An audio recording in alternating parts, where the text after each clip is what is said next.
সব বউরা মিলে লালটু এবং মিলিকে প্রণাম করতে থাকে।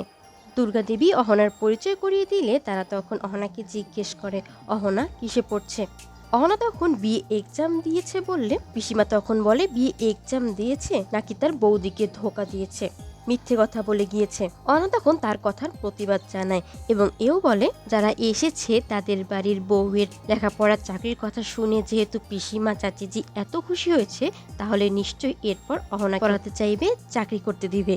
আর সে তো এই জন্যই পড়বে যাতে পিসিমা চাচিজি ওরকম তাদের বাড়ির ছোট বউকে নিয়েও গর্ব করে বলতে পারে যে তাদের বাড়ির ছোট বউ বিএ পাস এমএ পাস।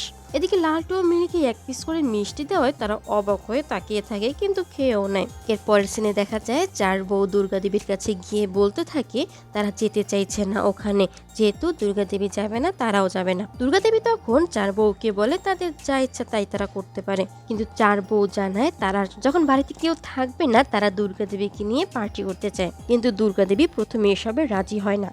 ওরা ওদের বরদের সাথে আনন্দ করুক না, এই বাড়ির চার ছেলের মতো আর ছেলেই হয় না। তখন পারো পল্টুর কথা বলতে থাকে, পল্টু যেভাবে যে কথাগুলো বলে তাকে কষ্ট দেয় সেগুলো উল্লেখ করে। বাকি তিন বউ তাদের বরদের কথা বলতে থাকে।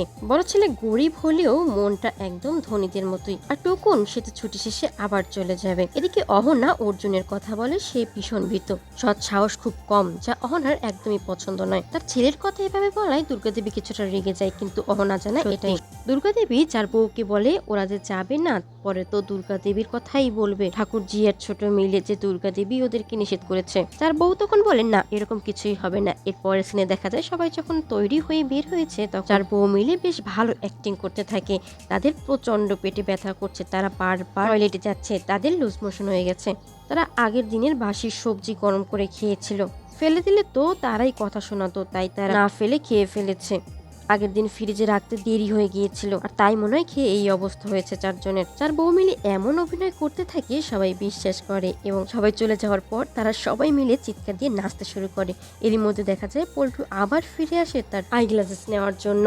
সবাই তখন আবার অভিনয় করতে শুরু করলে পল্টু যাওয়ার পরে আবার আনন্দ করতে থাকে। তারা এবার ভীষণ আনন্দ করবে, ইচ্ছে মতো খাওয়া দাওয়া করবে, যে যা পারে তাই করতে থাকবে। দুর্গা দেবী অনেক মজা করে তেঁতুল মাখাতে থাকে। অহনা মাখানোর আগেই একটু টেস্ট করতে চাইলে দুর্গা দেবী নিষেধ করে, কিন্তু একটু পরে দেখা যায় দুর্গা দেবী নিজেই মুখে তুলে নেয়। বড় বউ তখন বলে ওঠে তাদেরকে নিষেধ করে এখন নিজেই মুখে পুরে নিচ্ছে। দুর্গা দেবী আচার মাখাতে মাখাতে নিজের ছোটবেলার কথাগুলো মনে করতে থাকে এবং বাকি বউরাও তাদের জীবনের কথাগুলো মনে করে, ফেলে আসা অতীতের কথা। এই বাড়িতে এসে সবাই তো অন্যরকম হয়ে গেছে। এরপর সবাই মিলে একসাথে বসে খেতে থাকে এবং সুখ দুঃখের কথা শেয়ার করতে থাকে। কে কিসে ভালো ছিল, কে কি করতো এক এক করে বলতে থাকে। বড় বউ বেশ ভালো গান গাইতো, সে তো গান শিখতো, কিন্তু এরপর তাকে আর গাইতে দেওয়া হলো না। গান গাওয়া মেয়েদের কি ভালো বাড়িতে বিয়ে দেওয়া যায়?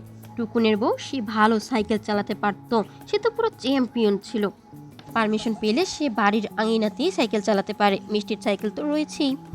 বড় বউ বেশ ভালো গান গেয়ে শোনায়। এরপর টুকুনের বউ বাড়ির আঙিনায় সাইকেল চালিয়ে দেখাতে থাকে আর বাকিরা তাকে উৎসাহিত করতে থাকে।